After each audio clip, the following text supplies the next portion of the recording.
These are cross-income case laws for change of intentions. John Bell and Company ran its textile business out of a property that it owned. The business moved its operations to a new location, making the original property surplus to its operational requirements. Instead of selling the original property right away, the directors chose to lease it out due to the unfavorable market conditions at the time. The lease on the property lasted for about 11 years.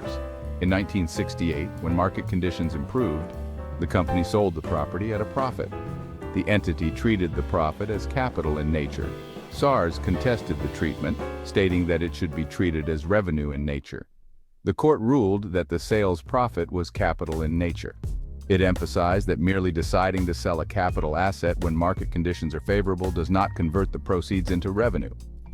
In this case, the company's actions, holding onto the property and leasing it until the market improved, were consistent with realizing a capital asset to its best advantage, not indicative of embarking on a profit-making scheme.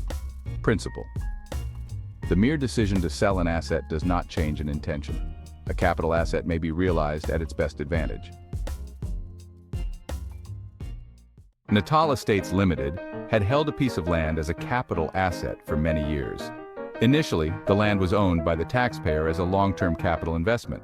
But before selling the land, town planners, consulting engineers, and professional advisors were approached to divide the land, put in infrastructure, and advertised each section for sale.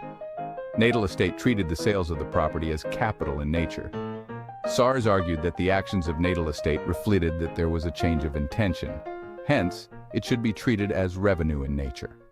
The court ruled that by actively developing the land for resale, Natal Estate had changed their intentions from capital to revenue. When large-scale development and marketing were introduced, there was a noticeable change of intention. Principle: a person may realize his capital asset to his best advantage, yet must be careful to not cross the Rubicon and embark on a scheme of profit-making. Mr. Nussbaum kept shares as long-term investments throughout his career. Following his retirement, he started selling the shares gradually and systematically over a 3-year period. Every time the dividend yield dropped, he sold his shares.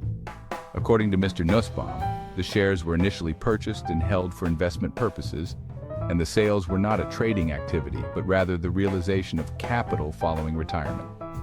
But SARS contended that rather than merely realizing an investment, the sales regularity and systematic pattern indicated a trading intention.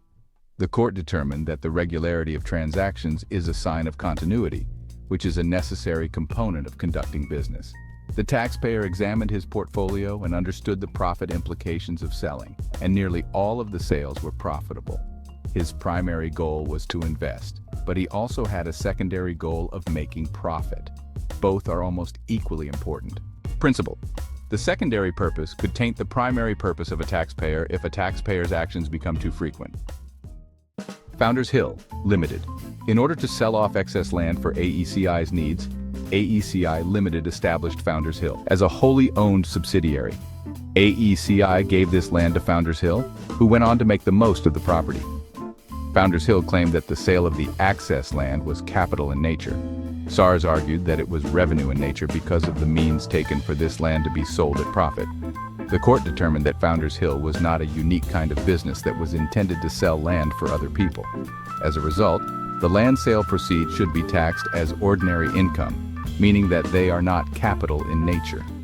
Only in specific circumstances, for example, when multiple property owners require a single company to manage the sale or when assets require protection, is a business such as this required. Simply referring to a business as a realization company does not imply that it is one. Since AECI, the original owner, could have sold the land itself, Founders Hill was not required in this instance. Principle: there has to be a real justification for the realization company to be formed. By merely selling an asset through a realization company does not make the proceeds capital in nature.